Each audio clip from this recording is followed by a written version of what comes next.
Okay, chapter 2 is going to be looking at linear graphs and how we graph those linear equations that we solved back in chapter 1. So in chapter 1 we looked at basic equations, inequalities, absolute values. Now we're going to be looking at how can you graph some of those functions. And 2.1 is the introduction to functions. It's a term we're not using a lot, so it's always good to know what that term is. What does the term mean when you're using it throughout the rest of this course? Okay? And a function is a relationship between two variables. Now, it's a special relationship. Okay? It's going to be a relationship that has some rules to it. Basically, a function is just an equation, but it's an equation that's going to follow these two rules. The first one, every input can only have one output, meaning whatever value you plug into that input variable, you are always going to get the same output out back. Okay? The second rule, two or more inputs can have the same output, meaning if you plug in, say, a value of 2, and then you plug in the value of 3, you might get the same thing back. That's okay. That doesn't violate the rules. That's a rule that can happen and still be a function. Rule number 1 is the one usually we're going to have to look for. Okay? Make sure that every input is only giving us one output. Now, one way of looking at functions is the input-output table. The y equals 4x minus 2, that is our function there. Okay? And what we have to remember is the x variable, usually, not always, usually is going to be our input. That's where the value is going to be plugged into, and we're going to simplify for our output, the y. And the way we do this is just take those input values, 5, 6, 9, and -2, and plug them into our x variable.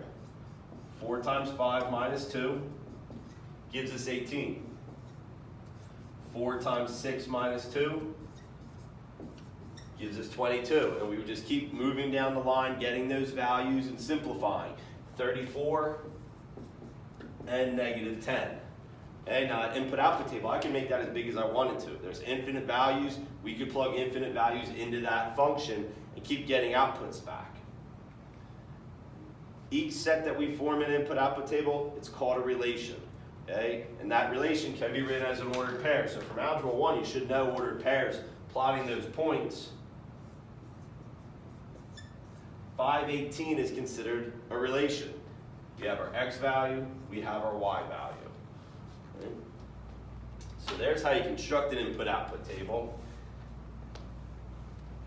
And if you remember back to the key question, how do you identify a function? That's what I'll look at next. Okay? So we're looking at, is it a function? If you're looking at an input-output table, you kind of have to look on it with blinders. I know I just said you could have infinite numbers in an input-output table. Just picture what is given to you in the input-output table. So we're looking at 6, 4, 3, 1, 2, 10, 1, 7. Does it follow the first rule? Okay? Does every input only give us one output? Well, just by looking at this table, 6 will always give us 4, 3 will give us a 1, 2 will give us a 10, and 1 will give us a 7. So each time, it's giving us the same value back. There's no evidence that 6 will give us anything other than 4, that 3 will give us anything other than 1. So this is considered a function.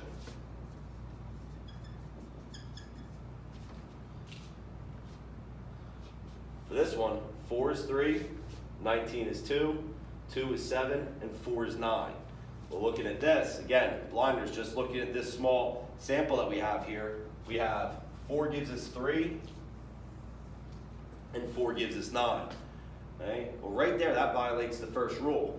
4 sometimes is giving us 3, 4 sometimes is giving us 9. Don't be too concerned about now, like what equation this could be that could happen with. Okay? We'll look more at that later on in the course, but just right now we're identifying, is this a function? No, it's violating the first rule, not a function. Okay? So that's what we're looking for. Does the input or does an input give us more than one output? Okay. So here, the first top one there, we have 5 is -23, 6 is -84, 7 is -23, 8 is -192. So again, just with our blinders, 5, 6, 7, 8, they're all giving us a single value. Okay? There's no evidence 5 will give us anything else, no evidence 6 will give us anything else, and it's okay. 5 gives us -23, 7 gives us -23. That's okay. They all could be -23. Okay? This is a function. It's not abbreviated there for a function. Okay, let's look at the second one. 7 is 3, 2 is 6, 2 is 9, 6 is 2. Well, the 2 gives us 6, over here the 2 gives us 9. Since the 2 is giving us two different values, not a function. Okay, so that's what we're looking for, and this would be your justification, showing me that the 6 gives us two, or the 2 gives us two separate values. Okay, that's what I'd be looking for. Okay, so that's input-output tables. Next, looking at mapping.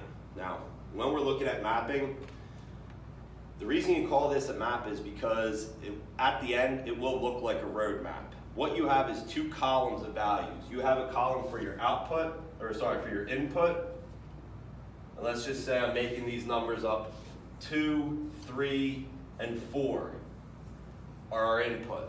Okay, you would have some equation, and then you'd have a column for your output. And let's just say 3 and 7 would be our output.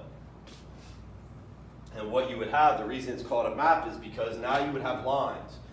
Okay, instead of as a table, it being nice and set up where you could see up on top of each other the input output, now we're gonna have lines. The 2 gives us a 3. The 3 gives us a 7. The 4 gives us a 7. Okay, that's how you're gonna know what output or what input are connected with each other. What's the relation? The relation here, we would have 2, 3, 3, 7, and 4, 7. This would be considered a function. Every input value only gives us one output.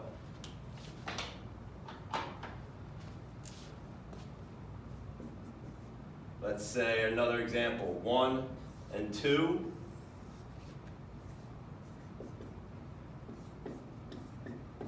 The output is 4 and 5.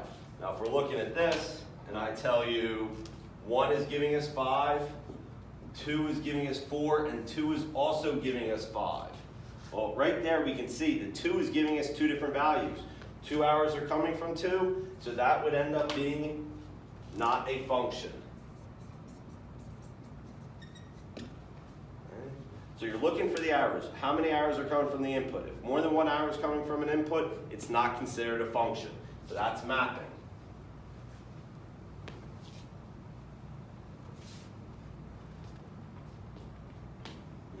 Now the vertical line test. And I'm not going to say every, but almost every equation can be represented as a line as well. Might not always be a straight line, but it can be represented in some form of line. A vertical line test, okay, it says that for every vertical line, it will only hit the graph one time. Okay, so if we're looking at this, I should be able to draw as many vertical lines as I want, or I can, and it should only hit one time. Okay, I know not the best vertical lines, but each one only hits once. This would be considered a function. Okay, and think about it. For whatever value this is, for whatever x value, it only has that one y value. So it's following that first rule.